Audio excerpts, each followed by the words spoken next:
youth participation in our country. You know, I am, as you've indicated, Makhabu Jerry Ramatlodi.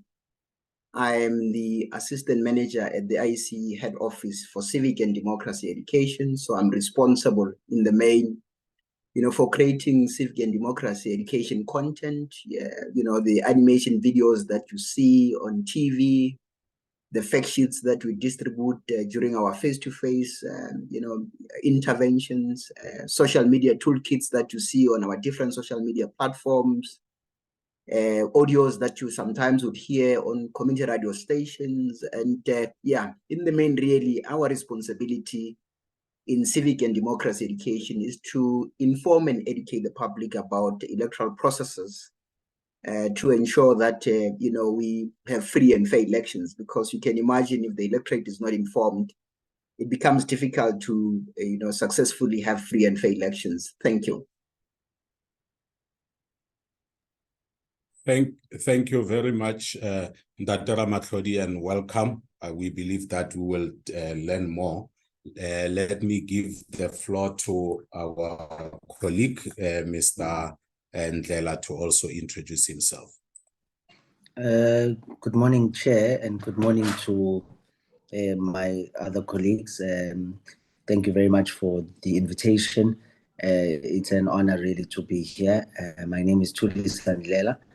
I am a member of the Board of Directors of the National Youth Development Agency, and the NYDA is a state organization that is responsible for the young people and their development. And we really are humbled to be here, because we believe that part of securing our democracy and making sure that the future is safe is such that you need to have young people who are engaged, not just in the election as a day, but also as part of the entire civic process. So we are a willing partner with the IEC and any other organization to be able to spread the message. Thank you very much. Thank you, Mr. Ndlela. Allow me to give way to Matlo Dobada to also do the honor and introduce him or herself. Yeah. Thank you, Dobada Matlo. The floor is yours.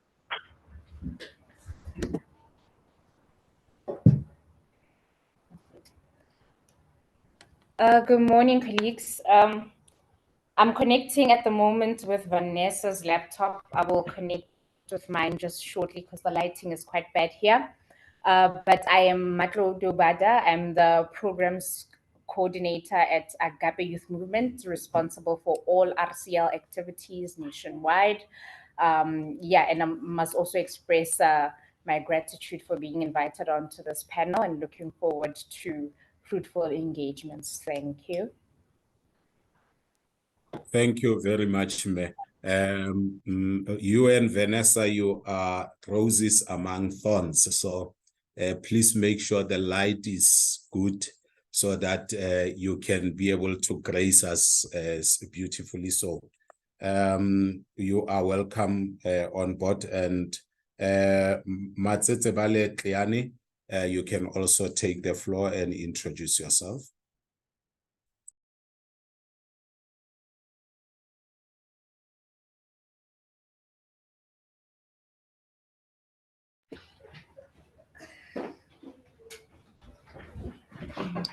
Good morning, colleagues. My name is Matsatsabale Tliane, the director of Agape Youth Movement. I'm pleased to be here, and I'd like to greet all those that are in this webinar and all those that are listening live. I think it's very important that we have these conversations going about enhancing the participation of young people in the democratic processes of choosing the government that needs to serve us as a nation. Thank you very much, and over to you, facilitator. I'm looking forward to this conversation.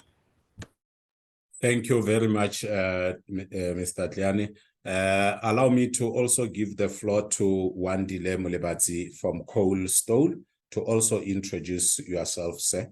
The floor is yours. Dumelang bagolo, lebitso ke Wandile Molibatsi. Thank you so much for the opportunity to be on this panel. It's really exciting for me as a storyteller.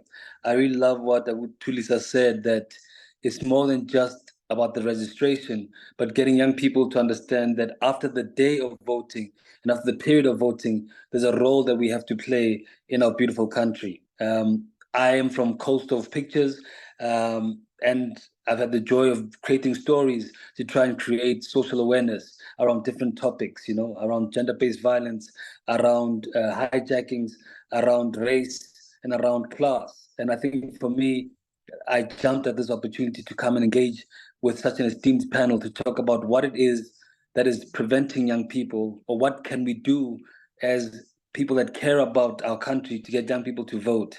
And I really believe that the space that the IEC has gone into is going to be very powerful for the under 38-year-olds in creating content that speaks to them and that makes them aware that we are indeed blessed to have a country like we do. Thank you, everyone. Very excited about the engagement. Thank you, Wandile. Thank you very much to all our guests. I don't know, maybe we can now start concentrating on our program. I would like to believe that we have put together each and every corner that is important to can relay this message. Looking at the IEC being the umbrella and the mother body to the subject matter we have, it makes sense why they are part of the panel to come and impart more information and knowledge.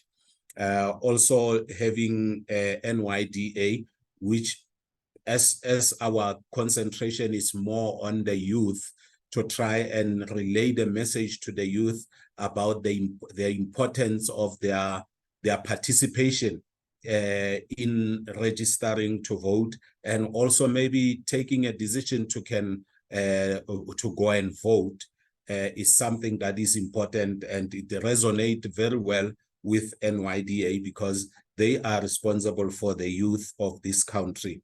And Agape also being responsible for the youth, we see the great work that they are doing, making sure that the employment, the youth is employed, they help them with education and different things. We appreciate having you here, colleagues. And Wandile, I think it makes much sense to have someone who knows how to tell the story much better, who can be able to bring in sense of humor within it. Ke a itse gone yanong ge re bua yana go na le bo ba re ke tse nyane tsa o fetsa petrol tsa o kurusa ba leng gore re tlhoka go ka ba tlisa gore ba tle ka kwano. Who best can help us to do that than you, Wandile? So thank you very much for being here. Without waste of time, colleagues, we in the previous weekend, on the 18th and 19th, IEC opened the registration, voters registration, whereby each and every one of us, including the youth, we were allowed to go and register for those who will be first registers, and those who have been registering, but maybe you moved to a different area, you were allowed to can go and change maybe your addresses, voting stations, and so forth. So allow me, with these words, to welcome Makgabo Jerry Ramatlhodi from IEC to come and lead us in his presentation and maybe give us a little bit of what happened over the weekend, and to also let us know as the youth as to why should we heed this call to come and register and prepare ourselves to vote. Over to you, Ntate Ramatlhodi, to lead us in your presentation.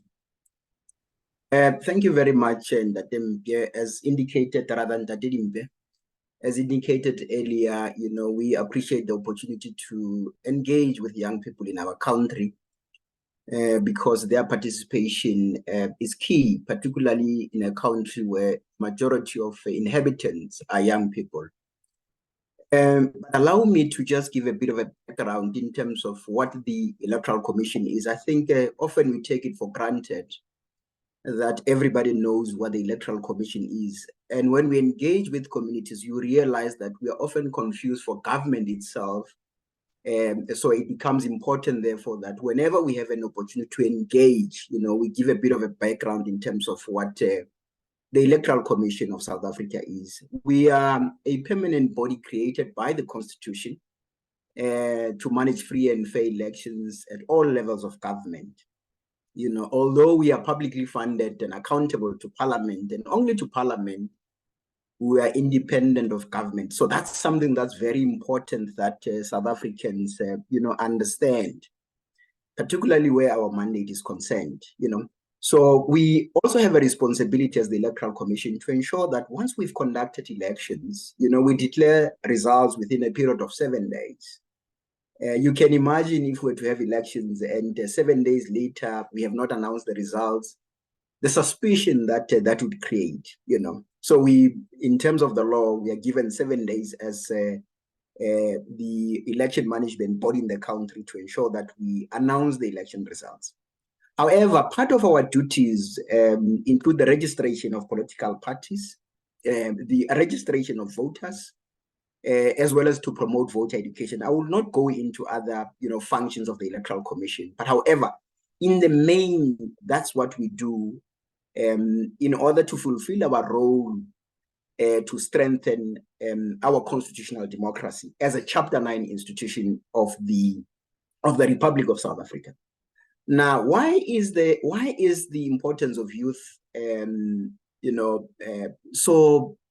Why is youth participation so important in elections? In fact, South Africa is a representative democratic country, as we all know that we have to go to elections every 5 years to elect government, which means that decisions for the country are taken by those who represent us in government. Hence, representative democracy. So I want people to understand that once we've elected people to go into government, those are the people that are responsible, for making decisions for us. That's where policy, for a lot of things in the country is made.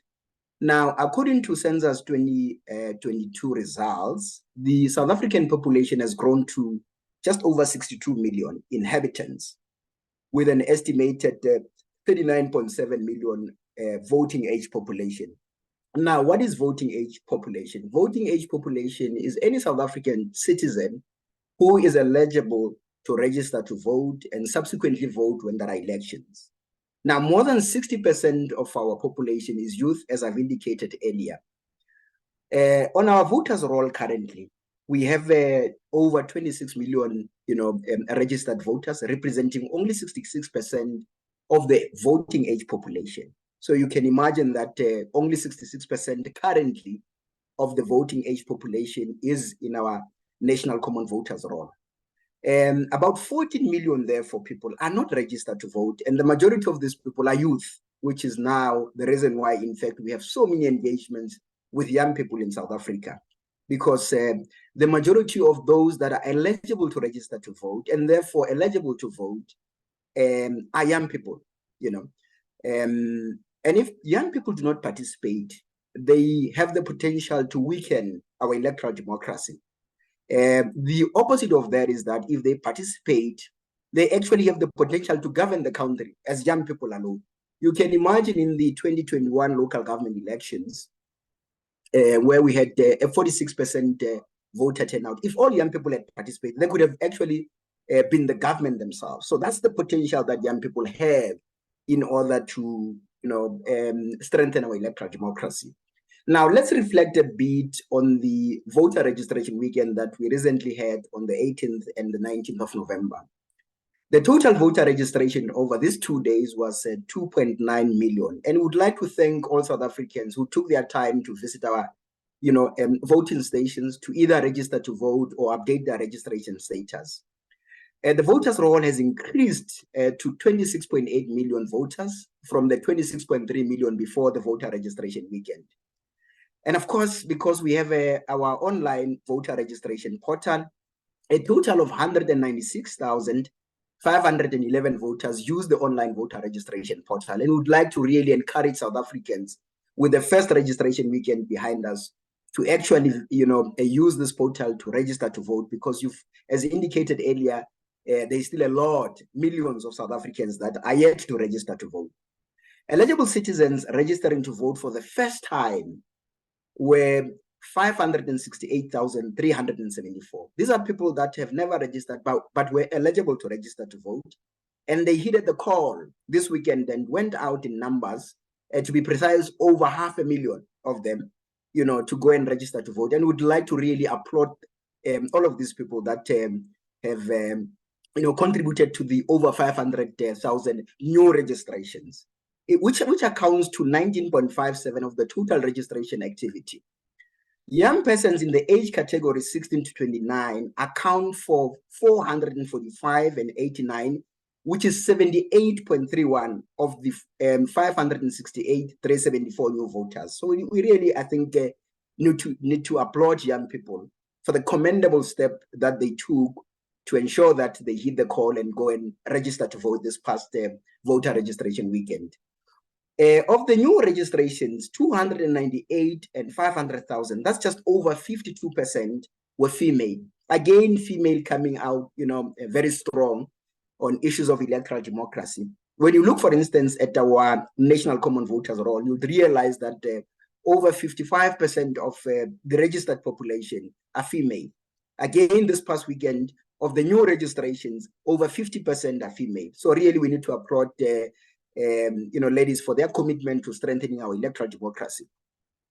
Now, we can also reflect on youth representation in parliament. Perhaps that's another aspect that I think we need to, delve into, so that young people can understand that it is not just about going to register to vote when, an opportunity is provided, and then wait for election day, and then you go and vote, and then you sit back, because then that way you are literally not strengthening our electoral democracy. We require everybody in the country to be an active citizen. And active citizenry requires a person to actually to participate beyond registration, to participate also, beyond elections. Now, currently, when we look at our parliament, as indicated, there's only 9% MPs, who are between the ages of 25 and 35, only 9%. So you then look at that reflection, you realize that as a country, we have a lot of work to do to encourage young people not only to register to vote and vote when there are elections, but also make themselves available to be nominated, and if elected, represent us in office, And of course, then we look at youth participation in politics globally. Look at the global picture. Nearly half of the world's population is 25 years or younger, making the current youth generation of 3 billion potentially one of the most influential in history as civic and political leaders. And South Africa is no exception. However, only 1.65% of parliamentarians around the world are in their 20s, and about 12% are in their 30s. Many countries are experiencing declining voter turnout, predominantly among the youth, which makes their power to influence decision really just, unfortunate. There is strong evidence that the participation of young people in formal political processes is relatively low in comparison to older citizens across the globe, leading them to be perceived, in fact, as apathetic, disinterested, disengaged, ignorant, among other labels in relation to politics. We've recently conducted what we call a thought leadership seminar to try and understand why is our youth not participating in our electoral processes. Initially, the issue had appeared like it's voter apathy. But with the engagements that we had during this particular thought leadership seminar, we have realized that it's not that youth are apathetic. In fact, it's deliberate disengagement. Now, we wanted to understand, as the Electoral Commission, why are young people now deliberately choosing to engage from the electoral processes? We did a study, in fact, it was done by the Human Science Research Council, to try and establish attitudes of young people to participate in the upcoming NPE 2024. That's the next year's general elections. And we've realized that most of them are saying that, due to the decline in trust in government, they will not be participating. It's not that they don't have the information. No, they have taken a deliberate decision to not participate because, according to them, government is not doing what it's supposed to be doing. Who is to hold government accountable? If we pull back from the system as young South Africans, being the majority of the inhabitants of the country, who then would change, who would bring about the changes that young people want where this country is concerned? And then we wanted to understand, let's unpack this issue. What exactly are they saying? Disinterested as a result of the decline in trust in government. What exactly is informing this particular perception? One issue that came out very top, it's the issue of youth or unemployment in general in the country. The second issue there was the issue of service delivery. In fact, poor service delivery. And then the last issue was the issue of corruption. So young people are saying once those issues are addressed, then of course their appetite to participate in our democratic processes, will increase. Issue again is in a system of government that we have, which is electoral democracy. If you choose to disengage, who is going to ensure that these three ills that have made you to disengage are attended to and addressed to your satisfaction? And that is the question that I leave with young people. Thank you, Ntate Dimpe. Wow. Mr. Ramatlhodi, you just somehow managed to take me from the concern that I have, especially looking at the numbers that we have been concerned of when you say over the weekend, at least 2.9 million people heeded the call. I think we should give you a round of applause for that, for the work, the sterling work to make sure that our fellow citizens come on board, and also for identifying the reasons why our youth are not hitting the call to come and be participants, active participants in the voting processes, registering and also being voters. It makes quite a lot of sense as to why they have concerns, and also you're addressing their concerns that it is their responsibility.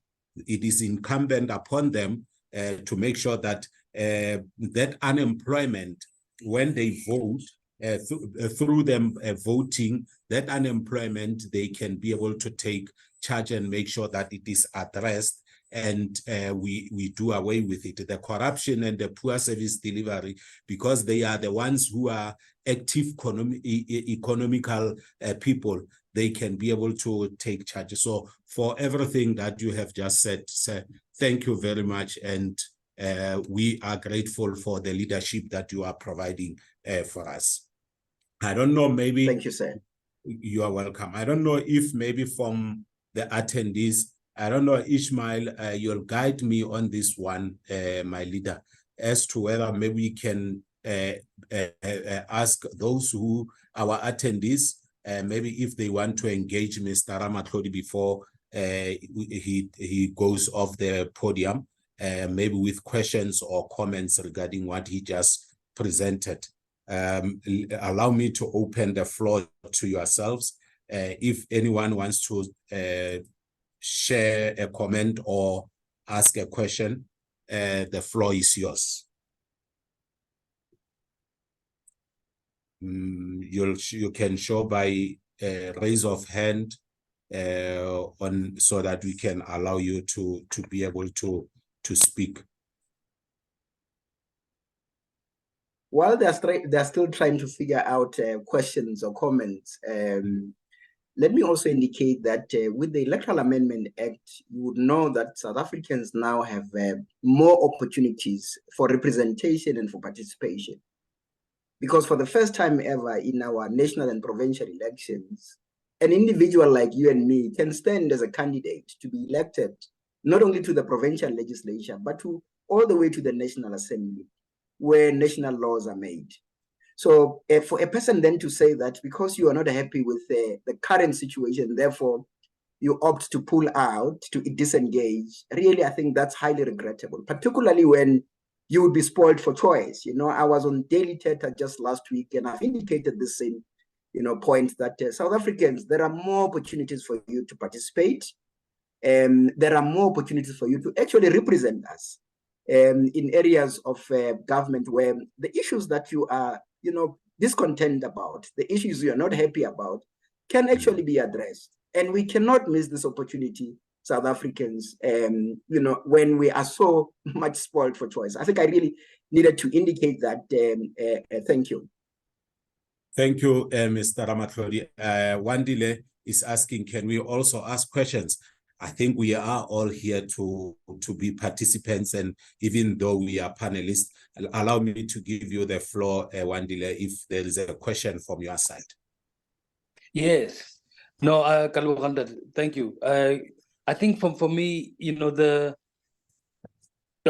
journey of our democracy is one. Of course, I'm a filmmaker, so I think in stories, you know, and I often feel that what we could do better is that we need to meet our voters where they are. And what I mean by that is that the IEC has done an incredible job by actually going out to rural areas, by having billboards in some of the most remote areas. Like I've been doing a project on one of the princes, Bawanongoma, you know, and I actually saw an IEC poster in Nongoma, which is in the middle of KZN. I mean, it's the furthest place away from Durban, and yet there was posters there. And I feel that there's a great opportunity for us to try and capture the youth, especially on the platform of digital. Oh, someone just told me that my video was not on. Apologies for that. My video was not on. So for me, the reach that the IEC has achieved is incredible, you know, and they've gone to even the furthest and the most remote areas of our country. I feel that in terms of the young people, where we need to spend a bit more time and apply some energy is meeting the young people where they are. And for me, what jumps out, and I will touch on this briefly when I've got the floor, was the opportunity we have in digital and in the creative economy. I really feel that young people are on their devices, they're on tablets, they're listening to music, and the animations are a great platform because we should ramp those up and we should get them onto different platforms. And I think there's so much opportunity now for us as creators to engage with the IEC. And so I guess mine is more of a comment than a question. Thank you very much, Juan. And what an honor to meet you, you know. Thank you very much indeed. Look, we try to communicate with the electorate on all platforms available. We use multimedia platforms. We are available on your mainstream social media platforms, you know, at IEC South Africa. And we upload a lot of content that is relevant to, you know, those different platforms, such as Facebook, X, LinkedIn. And we're also available, by the way, on WhatsApp. You know, if you WhatsApp hi to the number 0600 880000, the number again 0600 880000, you would find a lot of relevant electoral democracy information uploaded on that particular chatbot. In fact, you know, over the past voter registration weekend, we had over 95,000, you know, people active on that particular platform. And we believe that to some extent, the number of new voter registration could be attributed to our presence on these digital platforms, you know. So I totally concur with you that we've got to really pay a particular attention to these digital platforms, which is where you find young people. We are also, like you've indicated, you know, to the most rural, you know, area in the country, because South Africa is predominantly a rural country. You know, you would find IEC information. So I think really that's very encouraging. But we've also been very present on your community radio stations as well, given the fact that they speak the language of the community. And it's not enough for us as the Electoral Commission to just create content that people do not understand, that the electorate do not understand. So we then, you know, have contracted, you know, almost all community radio stations in the country when promoting the voter registration weekend to share information in the language that communities understand. But over and above that, we've got a cohort of field workers that are now, you know, doing our on the ground outreach work. These are people that are also recruited within communities, and they speak the language of the community to ensure that our message does really get to be understood at the end of the day. And we believe that really, to a large extent, those initiatives have contributed to the 2.9 million people that have visited our voting stations this past voter registration weekend. Yeah, go leboga Rre Ramatlhodi. Re ke go neele a last question from Moketsi Molebatsi on our chat question and answer.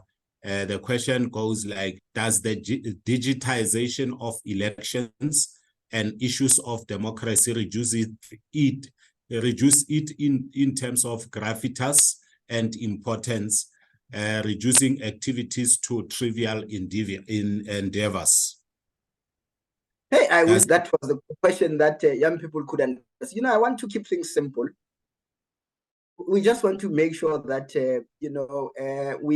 our people understand, the intended recipients of this information understand. Can you simplify the question for me? And not necessarily for me, but for the benefit of a young voter there who wants to, understand, so that they can also benefit from this question. Can you simplify it for me? I concur on that. Maybe Moketsi, can Ishmael, you give Moketsi the floor so that he can be able to pass his question. Thank you. Good morning. Look, I'm a party political member, and I actually happen to be in charge of elections in my ward. Now, I find that, yes, it's fine to try from a communication perspective to find all sorts of ways of reaching the electorate wherever they may be. But I find that maybe it's, and to use a crude term, I find that the digitization of the work becomes a bastardization, a reduction of the importance. Because, if you look at the environment in South Africa today, the online environment, it's a toxic environment where there's nothing constructive that goes on. Even in the public discourse spaces, there's nothing that, because people hide behind anonymity and their screens.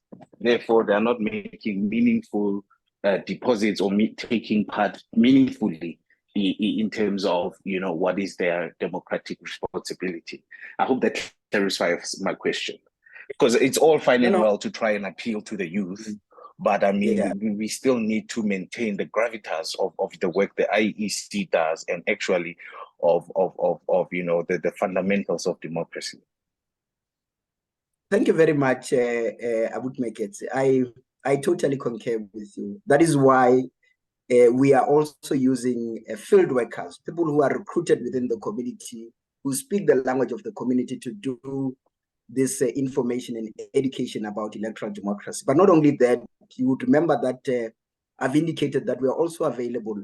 We've contracted a number of community radio stations to ensure that as much as we target young people on these digital platforms, we do not neglect those that do not necessarily have access to these platforms.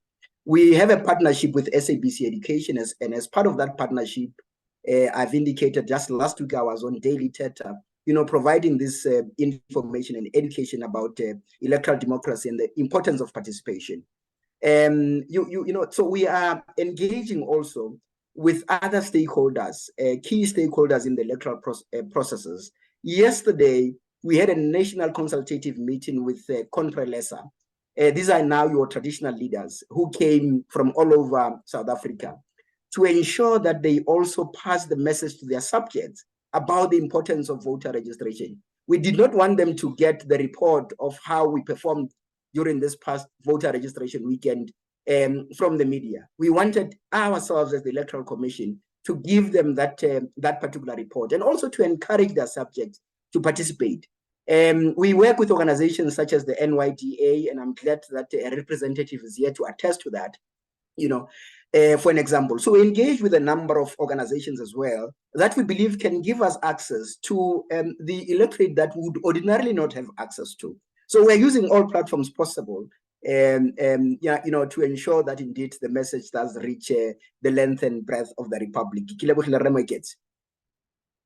O lebogile ke nna Ramatlhodi ke a leboga ga ke dumela gore o kgonne go tswalla karabo e potso ya Remoketsi o kgonne go mo araba mo go tletseng. Allow me to further also appreciate the message from your side, and I also say please continue. On the X, there is something called space, which we can also explore to make sure that we reach out to all these youth at all levels. We host, I can just imagine this kind of panel, we hosting it on a space, on X, it will reach to bigger levels. So let us continue exploring all those levels. Let me take this moment and also thank the other members who just joined, the attendees. I see our numbers are growing very much. Thank you for joining. Continue to be there and you will not regret being here. I see one delay, you have your hand raised. Maybe you can take a minute before we allow our next speaker to take the floor. The floor is yours, Wandi. No, I was going to say that I want to literally just second what you mentioned about doing this talk again on a platform like X or doing it on a platform like Facebook, where the data requirements for young people is not so heavy. I think that's a great idea. So I just want to second it because these kind of discussions are pivotal and they're critical, and we need as many people to engage as possible. So I just want to second that. If that makes sense to you, I believe it will make sense to most of us. You have a homework on that. When Ishmael, Rona, we are here to serve when you are ready. Thank you very much.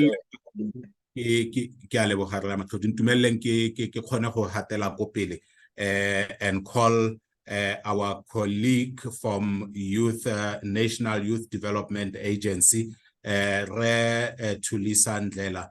Baba, allow me to give you the platform so that you can also lead us with a message from the NYDA as to how do you observe things and how do you impart the message further to the young minds and youths out there. The floor is yours, man. Thank you very much, Chair, and good morning again to the colleagues whom joined afterwards, introduced ourselves.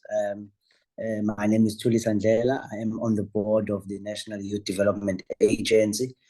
Part of our mandate is to get young people engaged in, amongst other things, the electoral cycle,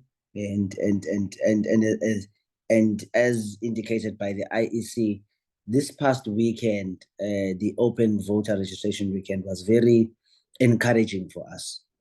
We saw a number of young people who would have ordinarily not gotten involved in the process get involved. And I must say, I was also involved in KwaZulu-Natal with the IEC on Saturday and Sunday to try and get as many people to form part of the electoral process. The one thing I did pick up, Chair, that I want to raise here is that it would seem with the online registration, it being available, more people are able to register, and that's very important to make it accessible.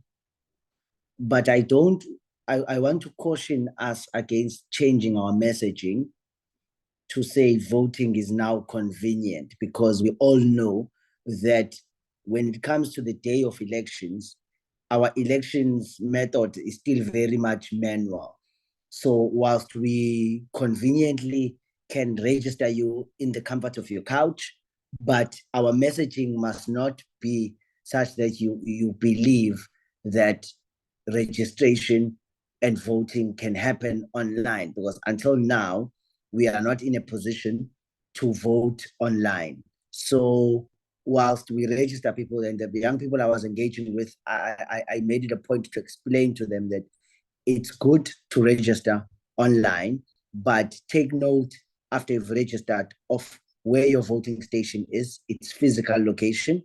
And some of the things, some of the issues are really that young people don't know where to go and vote, because they are that disengaged in the entire system. So whilst this past weekend was very encouraging, it's important though for us to understand and make sure that the messaging remains the same, that we don't lose a lot of people who have registered come the election, because registration is the first process. The second issue, Chair, I want to speak about is, for us at the agency, we were very particular about the kind of engagements we have with the young people. To us, it's important for the young people to understand their role to be beyond just the day of voter registration or the day of elections, because the democratic process, I mean, the gentleman from the IEC explained it well when he says, our democracy is one that is participatory, in the sense that there is a lot expected from people and from South African citizens in order to make democracy work. Let me make an example. Recently, the Parliament passed the Basic Education Laws Amendment Bill, the Bella Bill. Now, if you look at it, that piece of legislation is about basic education.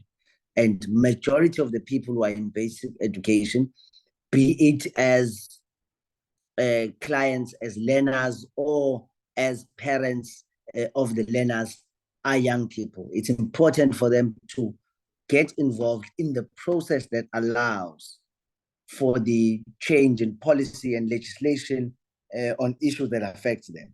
So whilst we engage young people around the need for them to register to vote, but we also engage them on the holistic involvement of an active citizen, insofar as making sure that we safeguard our participatory kind of democracy, and also get an opportunity to hold those who have put their hand up to serve by being in leadership accountable, to also help them as well bring about innovative ideas that may have not been that may have not been thought of. Let me just also make an example. In 2020, during our NYDA board interviews, when we're being interviewed by Parliament, one of the ideas that came out there was around the need to change the way in which you apply for a job in the public service, so as to reduce the costs of looking for a job. And back then, it was expected that when you fill up your Z83, you will produce copies of your matric certificate, your degrees, if you've got a degree, your diploma, or all your post-school qualifications, and they must be certified at the point of application. And one of the ideas that came out there was that, look, this is expensive, because you are going to apply for maybe 20 positions in a year. And if you're applying for about 20 positions and you get shortlisted for 4, it means the 16 positions, you have expended money for it, which really makes it difficult to look for a job. Why don't you allow young people to make claims in the CV, and only shortlisted people at the point of interview can be requested to bring original certificates of their qualification. This way, you are making it cheaper for a young person to find a job. Now, following from that interview, the DG of the Public Service Administration Department, together with the minister at the time, were able to promulgate resolutions which were able to guide us to that direction, which is why today you are not expected in government to submit before you are shortlisted certified copies. So I'm just saying this is a practical example of how when you get involved as a young person, when you try and speak your mind, when you try and come up with your ideas, there are people listening, and it does most often than not result into the kind of change you want to see. Now, there are many young people sitting in Malokshini, in rural areas, even in the burbs, who really have good ideas about how we can tackle some of the economic, some of the employment issues that we're facing, some of the social issues that we're facing. I talked to you about gender-based violence, I talked to you about femicide, and all these other things. But because there's no belief in young people, which is why as the agents, when we engage with them, we always say to them, it doesn't matter how little your idea you think it is, but it actually can work. It's important for you to allow yourself to have an idea that works and not be known by you, but those who are decision makers to know it. And I think my last point, Chair, towards the end, we engage with a lot of young people, and we find that in our engagements, it does not seem like the South African society has welcomed a young person making a decision or being in decision-making structures. There are young professionals who are in management right across public sector and private sector companies who say they find it very difficult to have their authority welcomed. And with that understanding, that we believe that the more young people come into the system and become party candidates, either for the legislatures or the city councils or even the National Assembly, you are going to demystify this idea that young people are not capable of making decisions, and young people should rather support instead of taking the lead. Now, I'm not here, Chair, advocating for a total takeover, although it sounds very appealing, a total takeover of young people. But I think it's important for us to have a mix, a sufficient mix, which allows us to invest for the future and take a deliberate gamble on a young person. You take a gamble on a young person who might not have the 10-year experience that an older person would do. But if they're willing to learn and they've got a high work ethic, and obviously they are backed up with a sufficient level of qualification and skill, you take a chance on them.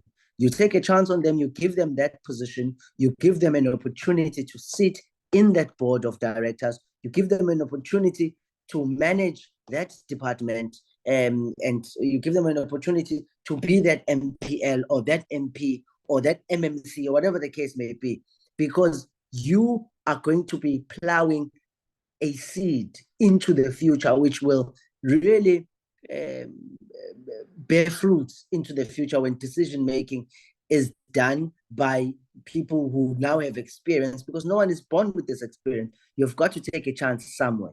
And this is why it's important for us, as we engage with young people, for us to then feedback and say, look, there really is an issue around the number of people who are young in high decision-making structures, particularly parliament and things like that. So it's very important for us to open up the space, and I did look at the possible requirements of becoming an independent candidate.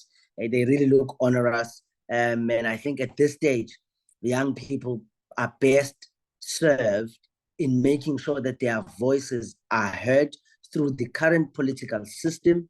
And of course, there will be a few who can afford, to put up the deposits, to get the number of signatures required and all these other things. But for those who cannot, it's important for you to be in an organized formation and make your voice heard and get participation that goes beyond the date of elections, be it in legislation, in policy. Whenever there's public participation required, young people must be at the center in order for them to secure their future, because the future of this country is not going to just all of a sudden be secured without us putting in the work and making sure that the work is done in order to secure the future. So I wish to thank you very much, Chair, and the rest of my colleagues. Thank you. Wow, Mr. Ndlela, you know, you just said a mouthful. There's nothing about us without us.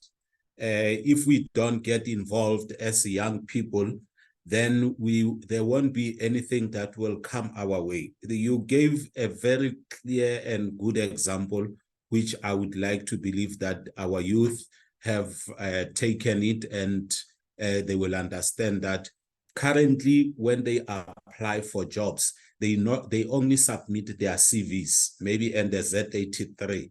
They no longer have to go and certify.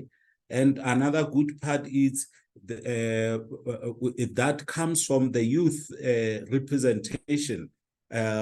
Colleagues and all on the platform, the gentleman who just left the podium now is a member of the board of directors from National Youth Development Agency, NYDA, representing the youth, making sure that the youth are empowered in terms of their businesses, in terms of employment creation, and all those. So I think you have a lot to take from what he just imparted to us, to say it is required for us to be involved. So it is important for you to go and register to vote. It is important for you to take a decision and say, I'm going to vote, and decide who you're going to vote for with the intention of changing things in our country.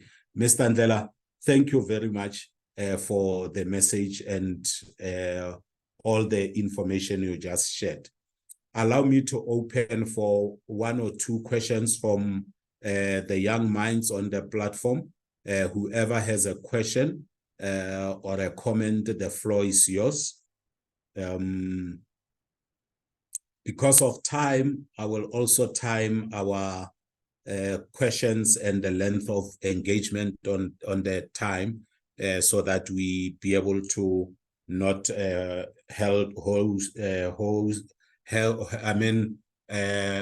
take too long with our session. Is there any question or any comment from the colleagues? Wandile, I see your hand. The floor is yours, sir. No, I just think that the points that have been raised by the NYDA are so important, and I would like to find out: is there any way, and this might be an NYDA / political question that needs to go to Parliament, but for there to be an active or a deliberate attempt to actually get the age of the MPs to be younger, and I don't know if that means setting up a youth ministry that actually looks specifically at youth issues. I know that there's women and children and people with disabilities, and I feel like that gets conflated, you know, and it would be great for us to start lobbying for that kind of a activity to happen. We actually say, look, the fourth industrial revolution is here, and it needs people that have got that understand what that actually means from a different sense of just think about devices and iPads and iPhones. That's a much more nuanced experience that we're in right now. And I really think the NYDA has touched on something very important that young people around the country are very frustrated with, that the country is not modernizing correctly. And it'd be good. I don't know if there's a way for us to engage the IEC and the NYDA, or even maybe it's a legislative issue, that we actually start to promote that the age group of people, that there must be an age group that's represented in Parliament. You know, that is one element. I don't know if Mr. Ndlela, you have maybe a response or a comment in line with what Wandile has just said. Yes, thank you, Chair. I think my brother Wandile, you raise a very valid point, that we've got to have a concerted effort in making sure that I don't even want to say MPs get younger. I just want to say public representatives must mirror the public, because we are a youthful country, and those that represent the public must be a reflection of the public, which means you are going to have slightly older people, but they shouldn't be in the majority, because they are not in the majority in the population. But the important thing is more a societal thing, and it's not really just even in party politics. It really should be an issue of ukuzinuka amakhwapha, man. You know, unembeza. You know, you've got to ube namahloni. You know, you're old. You can't really see properly. Sometimes you can't even hear properly. You know, it's okay. You know, you've done your part. Pass on the baton. Trust us. Let us take it from here. But it won't happen if you fear that we are not experienced enough, because you obviously love this country. You want this country to succeed. You don't want to give it to people who are going to do shady things with them. And I think it's very topical right now. Everyone knows what I'm talking about. But give us a chance. Allow us to learn with you, from you. Give us a chance. Don't all take all the spaces. And this cuts across all political parties, because if you look at the average age of all political parties, I mean, I think that's all I can say, you know, because it's really, that's why I don't want to put it to a particular political party. I want to speak about it in general to society. You know, we really must try and edge the elderly to pass on the baton now. And also, my last point, Jay, is to the young people. Power is never handed on a silver platter. It will never be. You've got to knock on the door until the door is opened. And if you don't knock, you will be accused of not wanting the responsibility because you didn't say so. Thank you. Rendlela, thank you very much. As I open the floor to you, Ramatlodi, let me just utter this from what Wandile and Rendlela said. According to the statistics of South Africa, youth in this country takes about 20.6 million, which is 35% of the total population that we have in the country. So it is us who, it is the youth which prevails more on this, which should prevail more on the decisions taking them forward. However, I want to also share that that can only happen if also, as the youth, you show that your eagerness to learn, you show your eagerness to have the knowledge about your country. Rera Matlodi, the floor is yours. Redimbe, look, I think there's something that we need to clarify where the participation of young people, you know, is concerned. The requirements for a person to be a public representative, in other words, you know, to avail yourself as a candidate for elections, in terms of age, is just as long as you can vote. In other words, from 18 years and above, you know, you become eligible to be a public representative. So there is not much there in terms of policy that needs to be changed. However, if there was an issue of policy where the participation of young people is concerned, then that would have to be something that is changed not by the NYTA nor the IEC, but by Parliament itself, you know. So again, it then takes us back to the issue of as long as young people do not come forward, and Parliament is as it is currently, you know, the face of Parliament is an old age home, as others refer to it. Then we'll have challenges where some of these policies, if needs be, would have to then be implemented, because really you can imagine they would not want the majority of the of representative to be young people. If they do want that, it is something obviously that has to come from Parliament itself. If you want to make it a law that you know, maybe 50% of parliamentarians have to be women, and therefore maybe another 50%, have to be youth. That is a law that Parliament itself will have to make. It's going to be a very difficult law to implement, I must say, because you see, you do not control what political parties put on their list as candidates. Even when you include the participation of independents, it is incumbent upon an individual to stand and say, I am available to be voted into public office. So it becomes a very difficult thing to enforce. I wanted to just paint that picture so that colleagues, have a clear understanding that as we are talking right now, the requirements are that you've got to be 18 years registered to vote. Therefore, you can be a public representative. So it's not that youth are excluded in terms of policy, but if you want to enforce it at that level, those are, processes that we probably would have to explore as young people in South Africa. Thank you. Thank you, Reva Matlodi.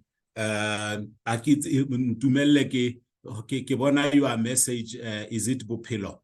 One key takeaway from our discussion is matching novelty of youth and experience of the elders. This is a very interesting take. I don't know if maybe under maybe a minute, Bophelo, you'd like to just maybe this message that you put here to just give us what is it that you're saying behind the message. If you can just allow Bophelo a floor to just maybe take us through this message. The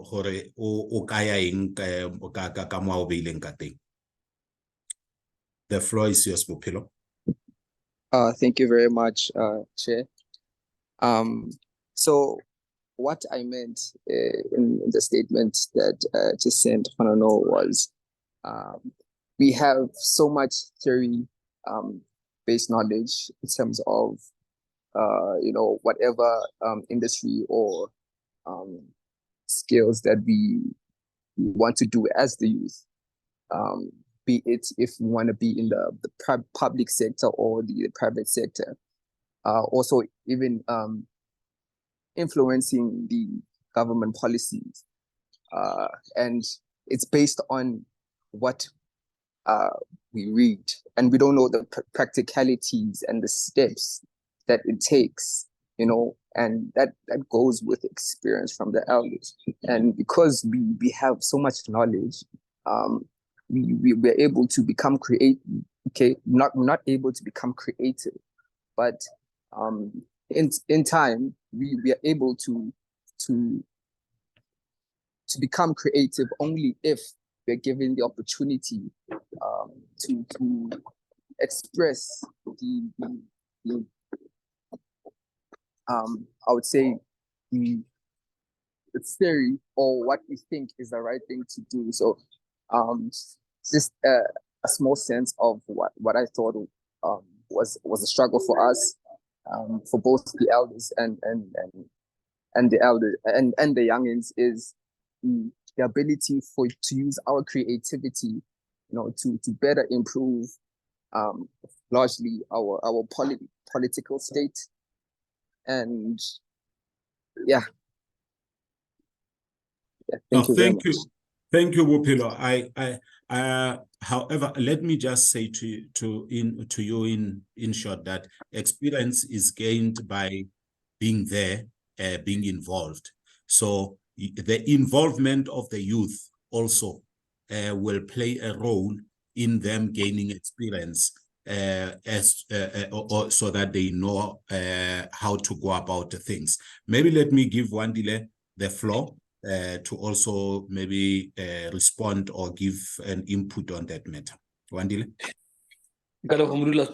I think it was I just love what Bophelo is saying, because there is something very, very realistically, practically doable that we can do from today. It's this word of matching. I love the concept of actually just matching experience with youthful energy, and when we do that cohesively and constructively as a country, we are unstoppable. And I just want to say that we must actively start doing that. I want to touch on what I see happen sometimes in the corporate environment, where especially with families that have got generational wealth, they'll make sure that they groom their children in a certain way of doing business, or they groom their offspring to run the business in a certain way. And I feel like there's a huge opportunity that sits right now in front of South Africa, where we can take the people that have actually liberated our country, and from them they can unload or download the experiences they've had and the things that we can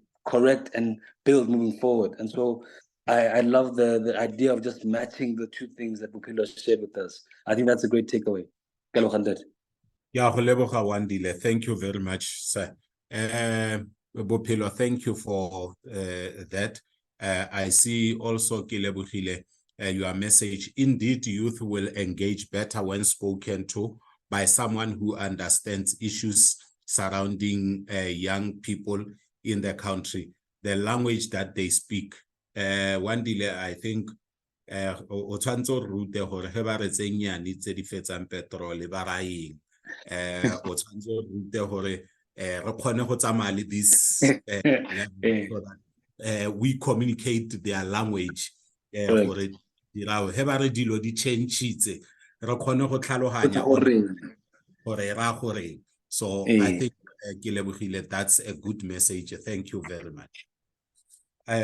Allow me to also open the floor to our next panelist from Agape. The program coordinator from Agape is Matro Dobata. The floor is yours, Dobata, to lead us in your presentation.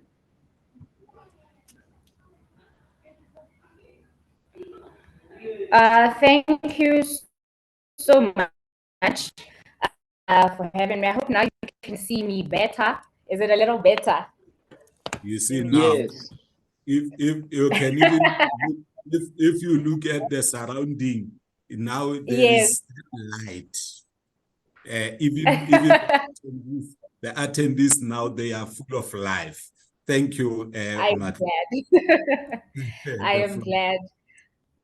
Yeah, as introduced, my name is Matlo Dobata, and I'm the RCL Programs Coordinator at Agape Youth Movement. So Agape Youth Movement is a non-profit youth-led organization. We're based in Pretoria, Tshwane. And what we basically aim to do is to support and strengthen the leadership agency and participation of high school learners in South Africa. And as the RCL Programs Coordinator, my focus is mainly on RCL programs in high schools. So let me just share my screen. I have a presentation prepared.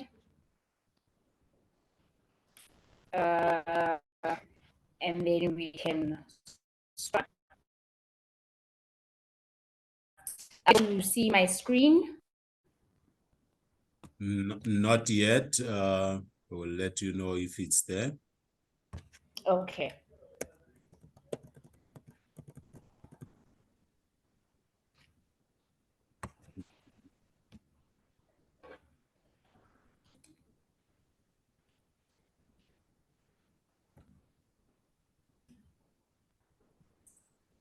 Still uploading, not yet projected. All right, okay, no problem.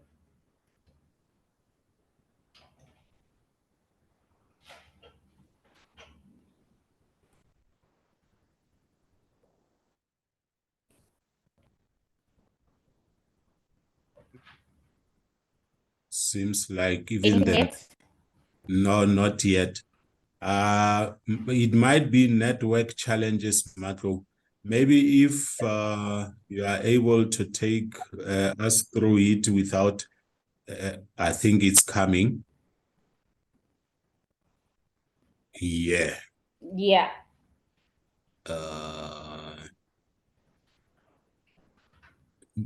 Just maybe open any minute now. Presentation, yeah.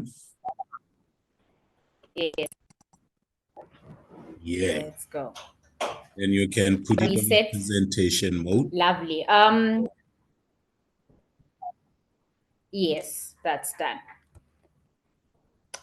Okay, so my presentation today is basically about youth participation in local government elections. My presentation will be looking at why is this important? Why is youth civic engagement important? What are the barriers to the youth actively participating, and how can we break those barriers? And also what an idealistic democracy would look like, where we have 100% youth participation in all spheres that such participation is needed. So the first slide there is just a quote that says, "Democracy is not a spectator sport." That is just to further emphasize that democracy is a participatory process, and that we are all responsible for the government that emerges amongst us. Whether we are happy or unhappy, we are all responsible, because at the end of the day, a bad government is elected by good citizens who do not vote. So also throughout this presentation is just to encourage the youth mostly to make their mark, to register to vote, and also show up at the polls and vote. So what is the importance of youth civic engagement? Because I think we can all agree, especially from the last previous presenters, that youth civic engagement is paramount to the success of democracy. It is important for democracy because the exclusion, whether systematic or personal, of the youth in democratic processes will lead us to a democracy that does not truly represent all citizens, and can therefore not meet its full potential, because it is not truly representative of the citizens within that country or community. Civic participation is also important for communities, because communities are more stronger and resilient when the youth participate. When youth are actively engaging in communities and in addressing the adversities that communities face, communities become more resilient, and they're also ready to respond to whatever adversities that the communities come across. Civic engagement amongst the youth is also important for equity, because the greatest source of inequality is the underrepresentation amongst non-white, low-income communities and individuals as a result of marginalization. And one of the bases of marginalization that we have seen in this country is on the basis of age. We are, if I can say, we're an ageist society. We have the belief that the younger a person is, the less they have to tell us, and they have no meaningful contribution that they can make to real societal issues. And I think we need to change that mindset, because the youth being a large part of society, it means that they are at a position where they can make meaningful contributions to the issues that they face as that age group, and also the issues that the entire country faces. Because if it affects them, they need to hear from them, and they need to express what it is that they need from a government that is supposed to serve them. So what are these barriers to youth participation? The first one there, we have underrepresentation. Now, a lack of representation of young voices in political institutions and decision-making bodies can discourage youth participation, as they feel that their concerns are not adequately addressed or cannot possibly be addressed by anyone other than themselves, as they do not see themselves in their government. Tulisa from the NYDA just mentioned that a government should mirror its people. And when the youth do not see themselves in a government that's supposed to serve them, it becomes difficult for them to make their voices heard and to make sure that whatever they need addressed is actually addressed. And I think it's also at this point important to distinguish between the two kinds of representation that the youth can have. We need to shy away from tokenistic representation and participation, and focus more on the meaningful representation. I mean, we have been to a lot of events, a lot of dialogues, a lot of seminars, a lot of workshops, and the topics which are very relevant to the youth, but you have panelists and you have experts that are speaking, and none of them is speaking from the voice of the youth being a young person. And we need to make sure that whatever engagements, if we truly want it to be meaningful and the voice of the youth to be reflected in whatever discussions that we make, we need to make sure that their participation in such dialogues or workshops or decision-making structures, that their participation is meaningful, and we don't just add them there on programs to do opening and welcome or a poem or a dance just to tick boxes to say the youth was a part of this event, we're done, you know. The second barrier to youth participation is educational disparities. Now, unequal access to quality civic education and information in schools even can contribute to a lack of political awareness and engagement among certain youth populations. So limited awareness of understanding how political processes, including voting procedures or registration procedures, and the role of local government, they can be a significant barrier to the youth participation because all those processes then seem so foreign to them. And so we need to make it almost their native language as to how do they participate in such processes that have an impact on how their everyday lives will turn out. The third barrier to youth participation is the perceived complexities of politics, right? Many people view the political system as complex and difficult to understand. And you have local government and regional government, you have national government, and this leads to a lack of confidence amongst the youth when they have to engage in such decision-making processes, when they have to engage in either voting processes or registration processes, because again, it makes it seem so foreign to them.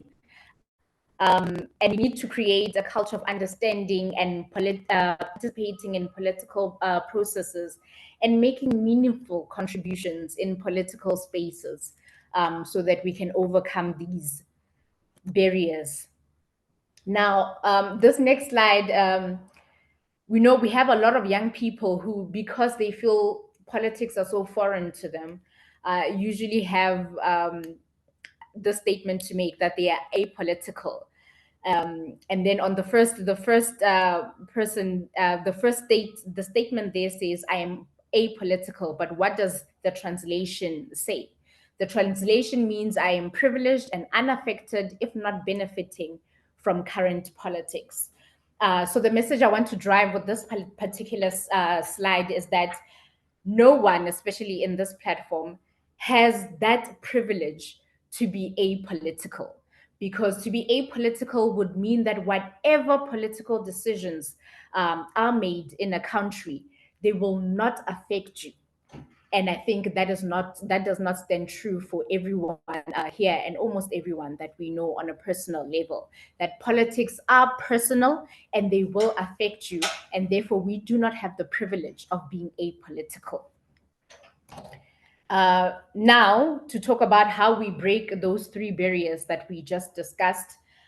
Number one, we need civic education initiatives in school. This will address the barriers, and it requires a comprehensive approach, including improvements to civic education if there is in some schools, increased accessibility to information, and the creation of an inclusive and welcoming space for the youth to actively participate in civic lives. Because in as much as there are barriers to youth participation, they're also gatekeepers to youth participation, right? So we need to make spaces that are inclusive and that are welcoming to such youth participation in order for us to break the barriers to youth participation. And we also need the youth in schools to be empowered, right? As I already mentioned, that I work with the Representative Council of Learners in schools. And because it is a systemic body of learners that are elected democratically in the school by the learners that they represent, I think that can be a key body in driving civic education initiatives in schools, and also making sure that such initiatives are sustainable and that it becomes part of the culture of the school, that we have civic education and what does it mean to be a youth that is active, that is engaging, that is participating in all spaces that you need to be occupying, all seats that you need to be sitting at. And that is how I believe that we can break those barriers to youth participation. Tulisa also mentioned that a holistic involvement of the youth would mean a total takeover of young people. And some of us laughed, but honestly, it is not something that is impossible. It is something that is well within our reach, looking at the potential collective impact of youth participation. If every youth in South Africa that is eligible to register and to vote does so, this total takeover of young people is not a pipe dream. It is something that can actually happen even within the next elections, that can change the whole political trajectory of this country. So potential collective impact will make us envision a society where we're sitting back and we're saying, if each and every young person in this country knows that they have a voice, knows when to voice out and where to voice out their opinions, and knows that the power of their opinions is change, then we are not so far off from a youth takeover, basically. So what is this impact? Number one, we have representation. So a higher youth voter turnout will ensure better representation of the diverse concerns and priorities of the younger population. Remember, we want a government that speaks to our issues, that understands our issues.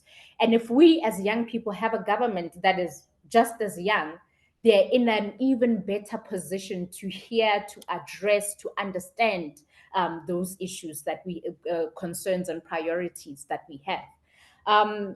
Because elected officials are more likely to address issues relevant to the youth when they see them as engaged and influential voting. So number two is policy influence, right? A politically active youth can shape the policy landscape of a country. By participating in elections, the youth can influence the development and the implementation of policies that directly impact their lives. One of the previous speakers also mentioned the Bella Bill and the amendments to the Bella Bill.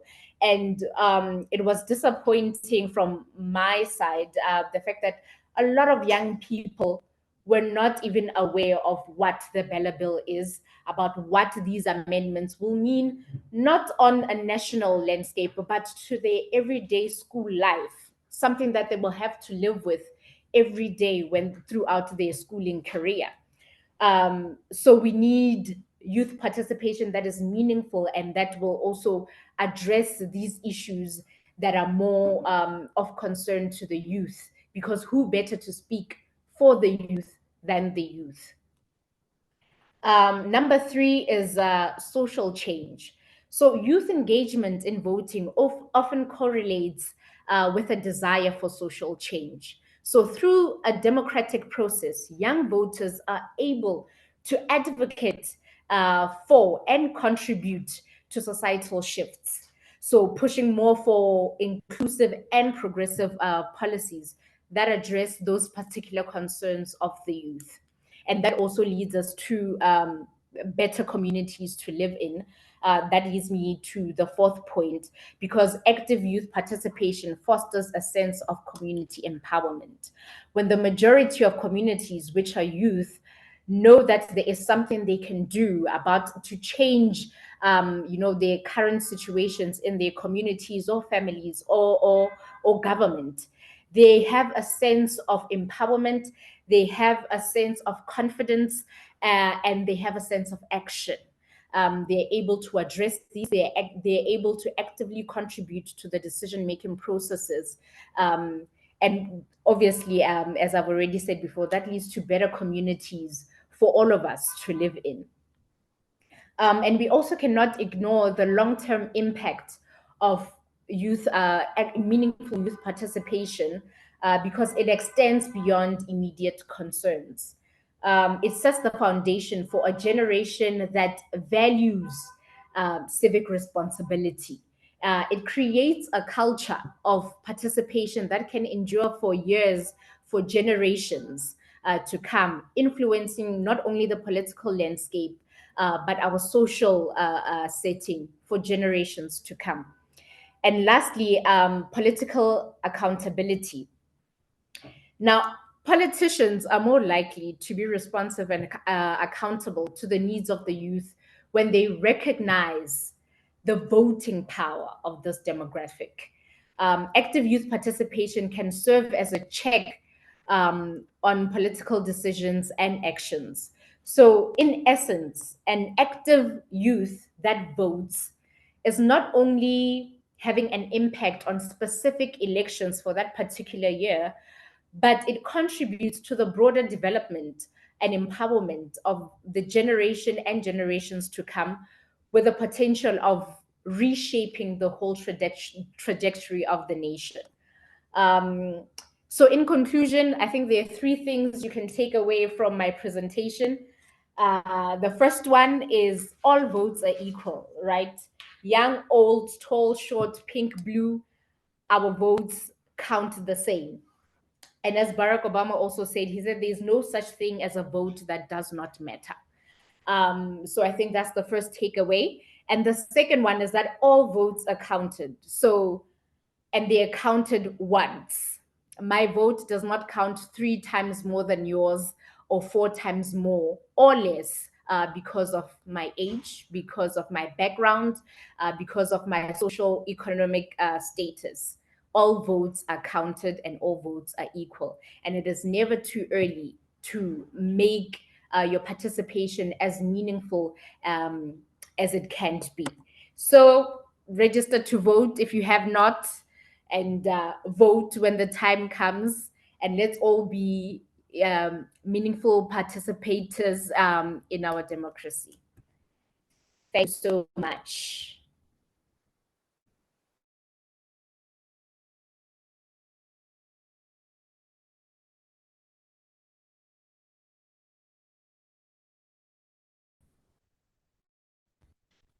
Thank you, Matlo. Thank you very much. As you were uploading your presentation, I reflected to when Tulisa was presenting and he spoke about the fourth industrial revolution. And it reminded me of the COVID-19 moments where we had to move swiftly and urgently to the use of digital systems. And you can remember the pictures we saw. Thanks God we did not see anything behind you, Matlo. No one was passing. And no one was drinking tea behind you. So those are some of the things that says, as youth, we need to take the space and make sure that we can cover all those things. Colleagues, let me allow you questions and comments based on what Matlo has just presented to us. My take also was the underrepresentation of youth. However, the question comes from what Ntatera Matlodi said during his presentation, that there is disengagement from youth.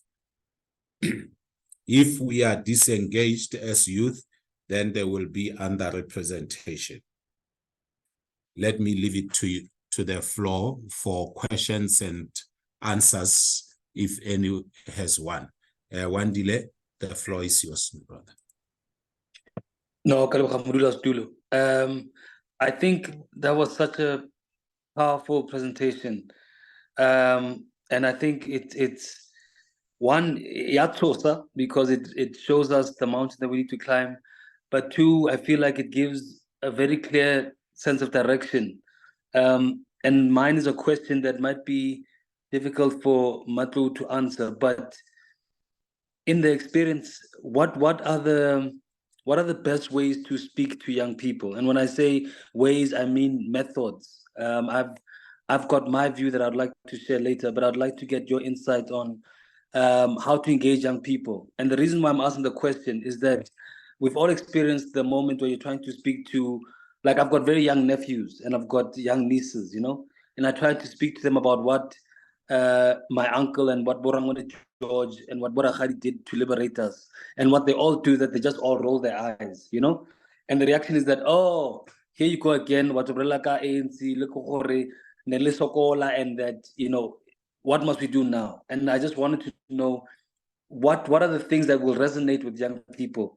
Because I've had many engagements with young people, and the response is always like, root something new. Mad go to this. Yes, I do. I believe I do have an answer. And I think, number one, when dealing with young people, you need to meet young people at their level. You need to speak a language that they understand. And also, we need to stop talking down to young people and talk with them and engage. Because once you talk down to young people, they disengage, because if they go, you're talking down to me, wanchiga, and I think that's one of the mistakes that we make when we want to get a meaningful engagement from young people. Wow. We need to speak to them at their level, speak their language, and we need to talk with them and not talk down to them. Thank you. I think you just wrapped it up nicely, Matlo. I think also maybe while we're trying to reach out, can the youth also come closer so that we have the understanding of their language and their expectations? I think that would do us well, all of us. But thank you, Matlo, the program coordinator from Agape Youth Movement. You have just given us food for thought to take home. Thank you very much. Allow me to call Wandile Molebatsi from Coal Stove Pictures. He's a storyteller. He told so many stories that you can come to think of.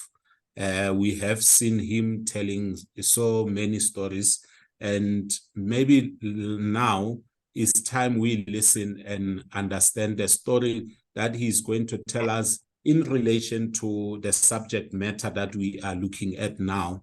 Maybe, who knows, he might say there is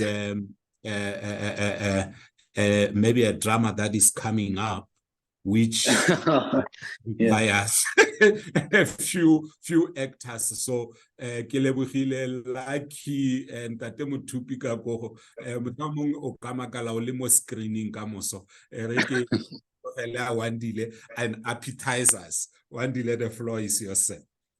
No, thank you, colleagues. It's that is a very lovely introduction, and I'm laughing because it's something that's so close to my heart. Getting people on screen, speaking about things that matter. But like has been mentioned, I'm a producer and co-founder of Coal Stove Pictures. I think what I would like to do I know Aknana going out, but I'd like to just share some of the ideas that I've had. I had a presentation, and I realized I don't know how to get the PowerPoint onto here, and I'll talk through it. And just excuse me, I'll keep darting my eye onto my laptop. Please don't be distracted by that. But as way of context, the reason why I jumped at the opportunity to be on this panel is that in our journey as filmmakers, we have to develop what we feel is our voice, and by voice we mean what we find are passionate things that really encourage us to wake up every day and tell stories. And as a brief overview of my career, I've been involved in front of the camera in projects like When We Were Black, Soul City, and I've always found Silverton Siege and Kalushi. I've always found that I always gravitate towards films that are deemed by the young people as political in nature. And I think for me, what I want to discuss is an idea that we've started to develop around a concept called Show Me, which is a play on the word of show and the play of the word of me. I loved what Mema Tlodi said about this concept of being apolitical, and how I feel that a project like Show Me, which is a working title, can actually address that that's not the case, that no one in South Africa, no matter where you are, no matter where you live, is apolitical. And after that process of being in front of camera, I then, in my producing journey, was involved in projects that I'm very proud of, which are Kaluchi and the Silverton Siege that's on Netflix. And again, there I found myself gravitating towards political stories. And I've spent a lot of time trying to unpack and understand why is it that I gravitate towards these kind of narratives. And I've realized and I've accepted that mine has been a political journey, from a family standpoint, and from a standpoint of how I got to where I am. I've been guided by my lived experience, but also I've been supported by the government in a very real way. And because of that, and because of my thinking and how I engage with our democracy, everything that I do is political. And for me, what I am so excited about is that this is going to be a watershed election. It's said in so many different platforms, we hear it all the time on the news, but for the first time, like so many of our panelists have said, the young people can't decide this election. Ndari Ramatlori has mentioned the numbers. Mutulisa has talked about the role that young people play. Agape has touched on the fact that young people right now can really develop a government of their own, and they can vote as they see fit. And I feel that that opportunity and that moment, this moment, is going to be critical, that they guide themselves by leaning towards truth, if I can put it in that way. And so I guess what I would like to do is engage the panelists, engage the people that have joined us on this talk about how I'd like to take the platform as a filmmaker. The idea of Show Me is a combination of factual and narrative content. And by factual, I mean it's going to be a hybrid of documentary and a combination of reenactments. And I've found that when you're speaking to young people, they want you, like Mema Claudia said, to show them. They want to see themselves in a way that's real and impactful. And I want to touch on what Abud Miketsi asked very early on about gravitas, and the need for young people to understand the gravitas of our democracy. And I feel that, and of course I've got a bias in this regard, that I feel that stories are the best way to show people gravitas.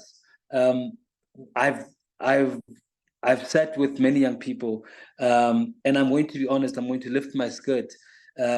I've sat in them as they're viewing films like The Silverton Siege that speaks about the Transvaal urban machinery that entered a bank in Pretoria and demanded the release of MK veterans. I've sat with young people as they watch projects like Kalushi, which is a film about Solomon Mahlangu and him being one of the first liberation fighters who got executed just in the dream of having a democratic South Africa. I've sat with young people and they watched When We Were Black, which speaks about young people in the height of 76 and what was going through their minds and what they were thinking. And for me, I realized that when I engage young people post seeing themselves and seeing moments where they can say, oh, or there's Jan, or there's Dion, or there's Clive, where they can see actually what it means to have got this liberation, what it means to be in a democratic country, or rather, not to have it. The engagement is very different. And I feel that the opportunity we have now is to show young people what it will mean if they don't get involved in our democracy. And so the idea of Show Me, which by the way is is a concept that I've worked on with writers. It's in its infancy.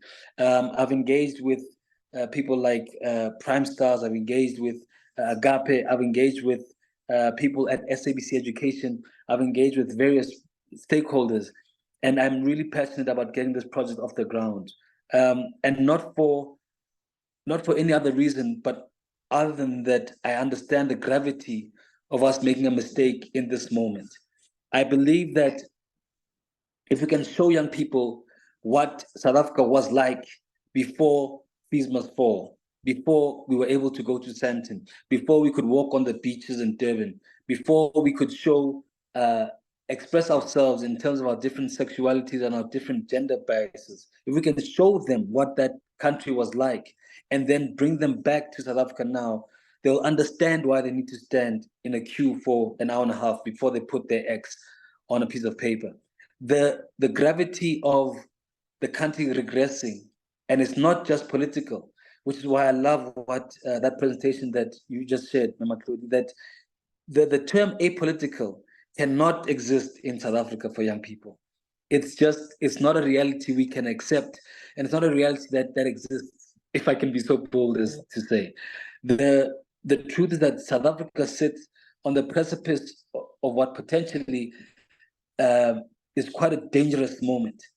And I feel that I really agree with Abu Tulisa from NYDA that young people need to be given an opportunity to pick up the baton.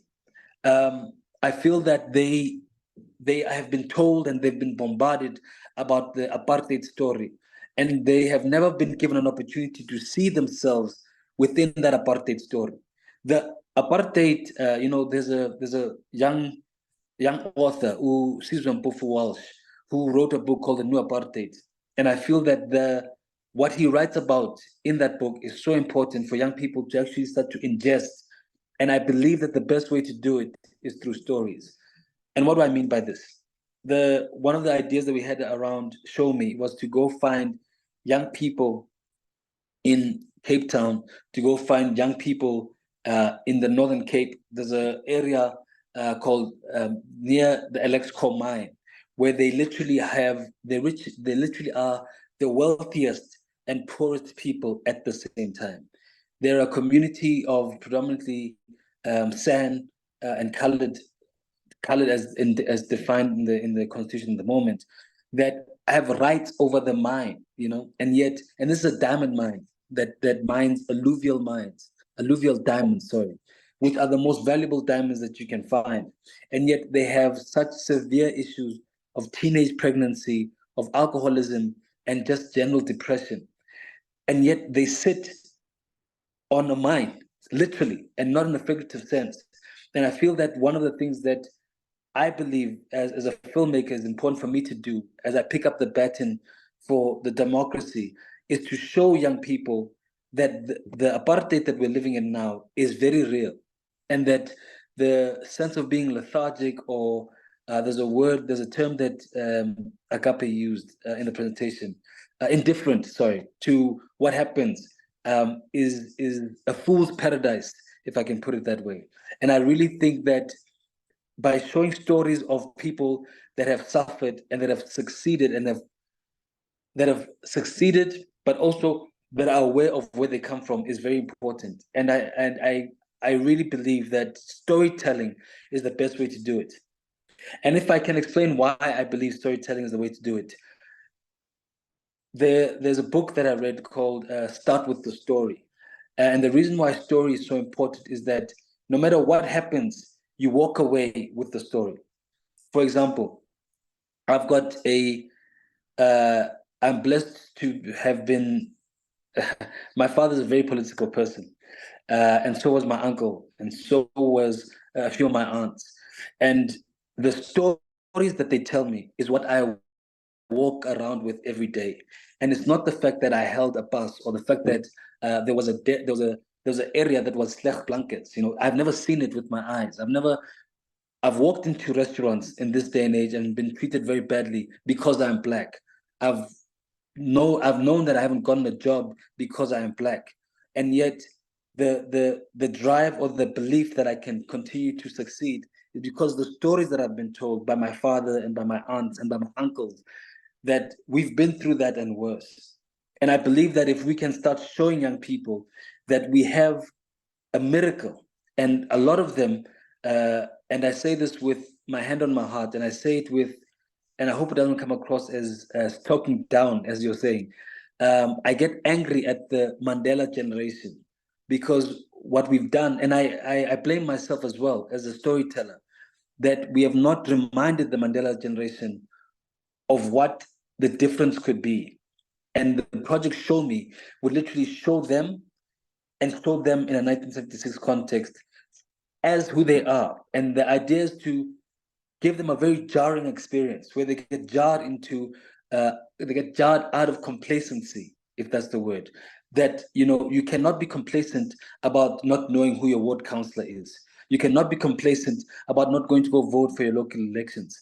And what I believe a project that tells stories will do is that it'll align who the ward councillor is to the pothole. Because I found that young people don't link the service delivery to their ward councillor. Instead, what we do is that we blame service delivery at national government. And I believe that the animations that the IEC are starting to roll out are starting to address that. You know, that young people must understand that there are 3 tiers of government, and that you have a right as a South African, as a law-abiding South African. And I want to qualify that you're a law-abiding South African, which means that you don't do gender-based violence, you don't drive drunk, you don't kill people, you don't hurt people, you respect people's sexual orientation. When you are a law-abiding South African, you have a right to know who is the ward councillor, not for the country, not for the province, but for my street. Who is responsible for the street looking the way it does? Who is responsible for the traffic lights being out? And who can I go to because 4 girls from Jeppy Girls got bumped because the taxi driver was not abiding by the law? I believe that when young people start understanding that they are the architects of their own future in a simple X, it needs to be clear to young people that that X is not just something you do, or it's not just a public holiday where you go drink, that there is actually a civic duty to you going to make that X is going to be critical. And I apologize if I've started to pitch my colleagues and the people on the call, but I really believe that you need to show the young people, as Abu Muket is saying, the gravitas of them not being involved. And because of how they, sorry, Chair Kakal, I know I'm running out of time. Because of how young people, consume, or should I say, the latest word I've learned from my cousins is how they ingest information. You know, because they say, or no, one day don't talk at us, which is a term that I heard today again. Don't talk at us. I want you to help me ingest what you're saying. And I believe one of the key ways to get people to ingest the gravitas and the importance of this moment is by them seeing it. And I cannot commend the IEC enough. You know, when I saw that poster in Ongoma, I was just like, the gravity of this situation is clear, and I think the IEC is doing an incredible job to drive that home, and I believe that we can ramp that up by creating content that's literally in the space where young people are. So what do I mean by that? It's 7 to 8 minute stories. It's 30-second reels of moments. So it can be, I give an example of something that's in Show Me, or that we hope to create in Show Me, where a young girl goes to a hospital and they get rejected, or they get refused to have an abortion. And we then show a split screen where we indicate to a young person that the right is not for sexual promiscuity. That's not what we're fighting for. What we're fighting for is the right to have right over your body. And I think when you start showing, and I mean this, and I mean literally, you have an actor walking into a hospital asking the nurse for an abortion and it being rejected, and that 30 seconds communicates so much more than a speech from Wandile, or a speech from a politician, or a speech from a ward councillor, or even a speech from Borakhadi, because as soon as Rakhadi opens her mouth, we shut off. And I believe that stories can help us access these young people. Yes, I thank you so much for this platform, Dula Stula and IEC and IGABE and NYDA. I'm really passionate about this, and I think we must do this again. I feel that Dula Stula, the opportunity to do it again on X, on Facebook, we must do, because we need to get young people to understand the gravity of 2024. Thank you so much, everyone. Kaleboga. Yeah, a different apartheid that we are faced with.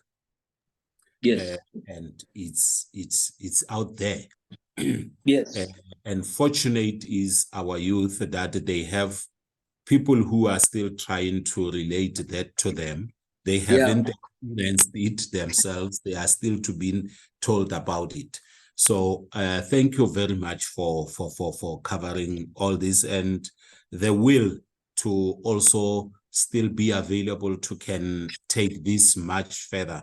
And also take it to maybe the screens and all those, to tell this story in a way that a young person will get the message and understand that these things are very important. You see, even most of us, as we are sitting here, if we can, you might find that we don't even know who's your counselor. Your what counselor? We're not talking about just the what. And hence, whenever there is a service delivery dispute, we start by going to the mayor. So those are just minor things. Thank you, Wandile. Let me open the floor to the colleagues who might want to engage you on the presentation. I see that Ramatlodi saying brilliant presentations, colleagues. Thank you, Ntate Ramatlodi. Anyone with a question or a comment? Sorry, if I may. Yes. Sorry. I'm taking the gap while the people are still thinking of the questions. What you said now just reminded me of something that's very critical. That the screen can be anywhere, and this is where I must commend the IEC. It's not about just going onto the TV screen. It's about finding synergies, finding ways to have content on a phone, on a laptop, on a tablet.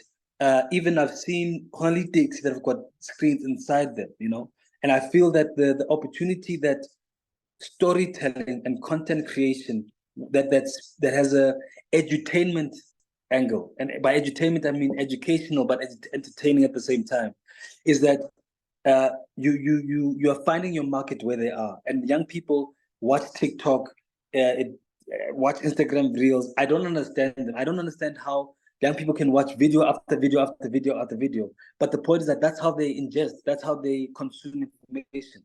And so that's one of the things that I wanted to just put to the colleagues, that the way that we get to them is by creating content that's shorter and more impactful, but also shows them, show me.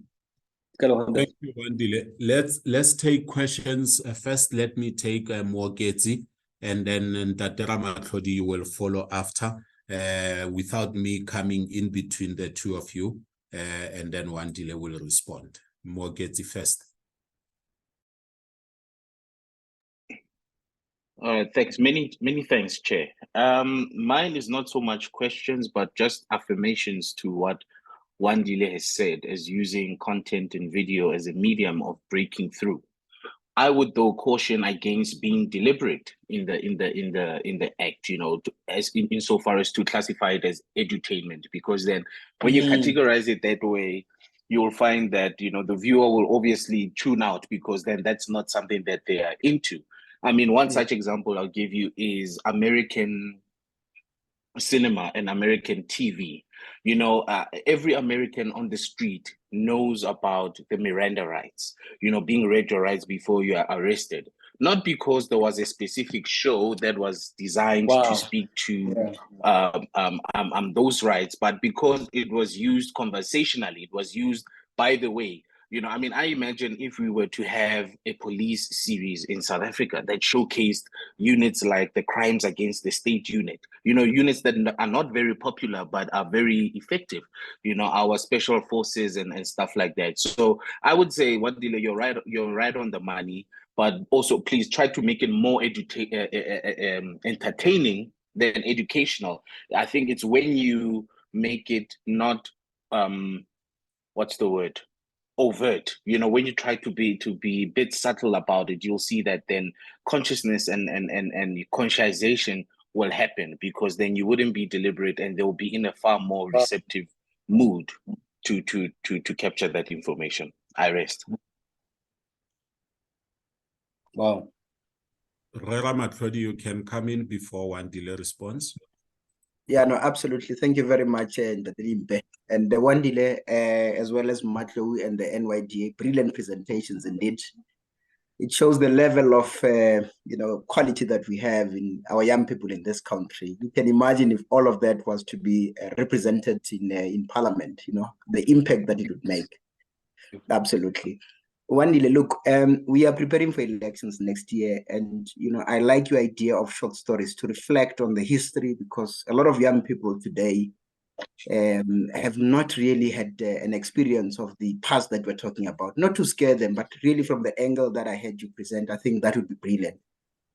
When you have time, let's try and work together, or you know, the IEC and your a company to try and put something together for next year's elections. Could be a 15 to 30 minutes production, something like that. Put together a proposal. You'll get my details from the host today, and let's see if we can really use that storytelling, as you're saying, to impact the participation of young people in our electoral democracy. Thank you. You see, and that Selimela, you should pat yourself and the colleagues on a back that through small conversation, you bring bigger things.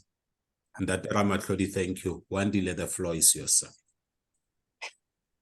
No, I just wanted to, I really love what Abudniketi was saying, that the key is the subliminal messaging, if I can say that without sounding like a conspiracy theorist, that he's 100% right, that when you take things that you learn outside of the spaces where you learn it, you learn them easier. Like the fact that everyone knows you have a right to remain silent. Anything you say and can will be good. We know it off by heart because we've seen it so many times. And the idea of using something that's not political, like something like the special forces or the team that work against the crimes that happen on those different levels, in government, is brilliant, because then you're showing people that the government, one, is complex, but two, it's also it's governed by law and legislation. Sometimes young people think, well, but why kids is a felon government, and it's just so silly. To Dr. Ramatod, I'd be very keen to make time and meet, because thankfully the format has been set in place, and would love to get your engagement. And I think what Agape has got also is almost a granular level of understanding of what young people will or will not respond to. The experiences we've all had with young people at a Sunday lunch, Harajadi 7 Colors, we've all experienced their responses, and I think if we united, we will get to a very strong piece of content.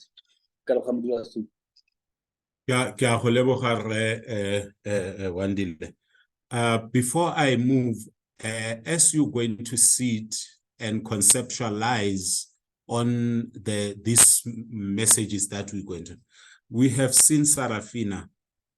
The message from Sarafina has been injected to many people many a times. And I think now it's time we say, we no longer have to sing freedom is coming tomorrow. We should sing freedom is here. And now we educate ourselves as to what do we do about the freedom? Because that's when now the youth say, talk, not at us, but with us.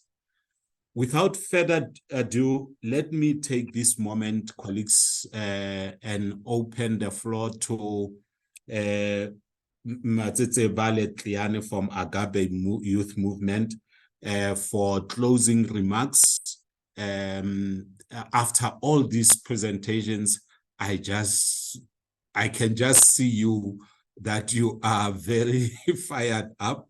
You should have a lot you can just look and reflect on. The floor is yours to lead us with your closing remarks. Thank you. Thank you very much, Gavelo, facilitator. I highly appreciate you and your skill to have facilitated this beautiful conversation to the team, allowing it to bring out all the elements of the conversation that we as a nation, especially as young people in this country, need to have. I'm not a man of many words, but this conversation has been extremely hot, and I'm trying to pull myself back, as it was going, because I know that my time is coming at the end when everyone will be singing Pagama. But colleagues, I think through dialogism, we further create meaning on what is it that we want and what is it that we would like to prioritize. I would like to firstly, as I'm requested to provide vote of thanks. I would like to thank all of the panelists that came here. I understand that there's quite a number of things that you could have done during this time. Mr. Ramatlodi from the IEC that is responsible for civic education across the country.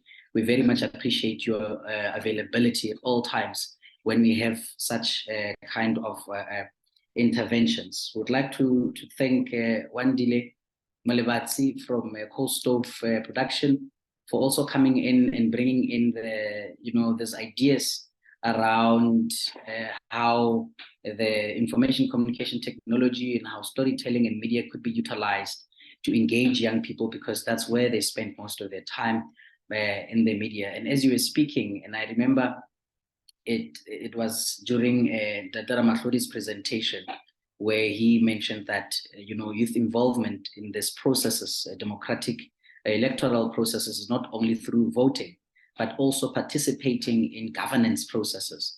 We mentioned that a few years back, we saw quite a number of young people walking into parliament. And I was in a conversation with Dr. Stembile Mbete a few days back, and she very much reflected on the contribution that young women such as Naledi Chirwa, young women such as Pendulum Kachwa, these are the young people that we were very proud to see walking into parliament in their 20s and sitting in the portfolio committee that is looking at higher education, and the remarkable contribution that they made in those committees, because they were identified because they were fighting or they were championing, the interest of students in institutions of higher learning. And I'm wondering if young people do not understand these things, and you need to speak to them in a way that they would be engaged. Which year are we going to have a documentary about these young women that are in parliament? Are we only going to be seeing these documentaries about the influencers and having reality shows where we see what they're doing, what they're eating, and where their kids are going to school? When we have real examples of young people that have really taken on their shoulders the responsibility 100%. and provide direction in the country. We need documentaries in real time about people that are young now. And we heard from my colleague Madlo Doubata, the only Mbogodo that we had in the conversation today. We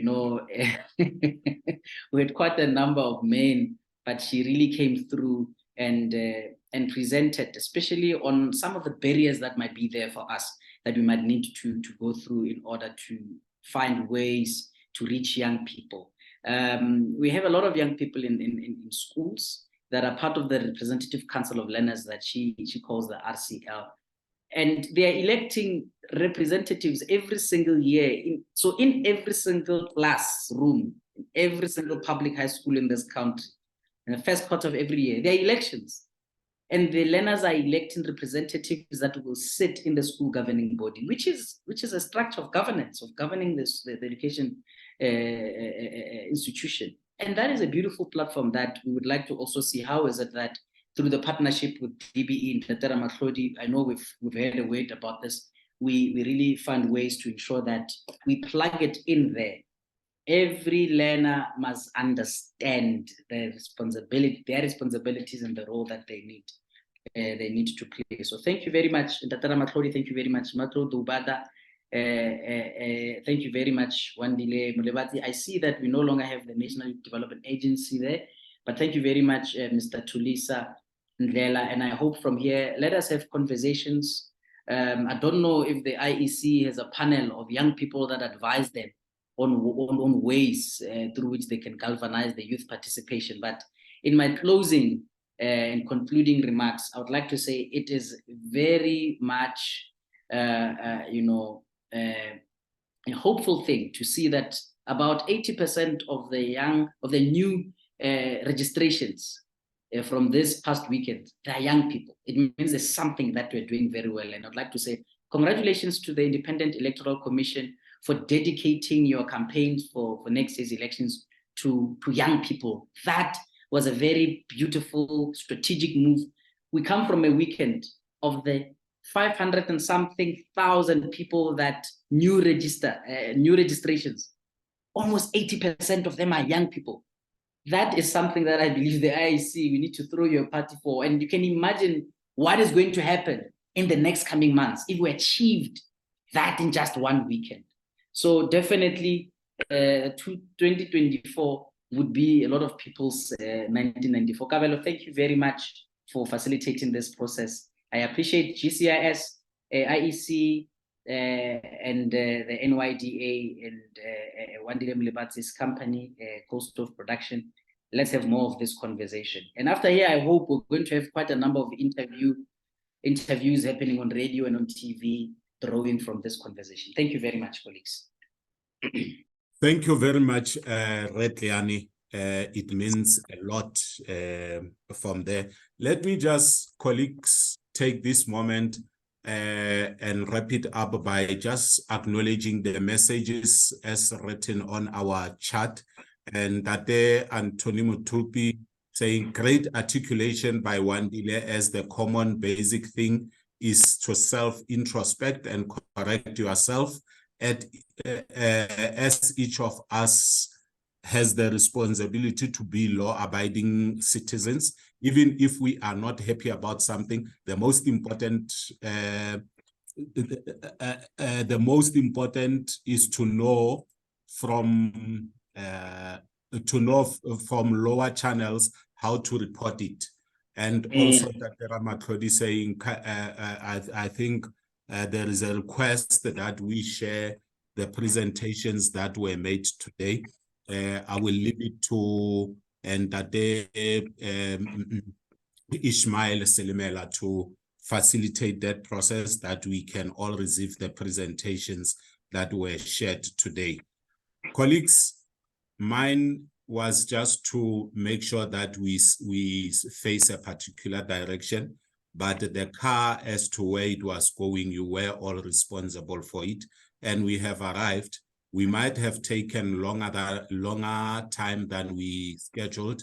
However, what we did was of utmost important, and I believe the impact, we will see it as we go along.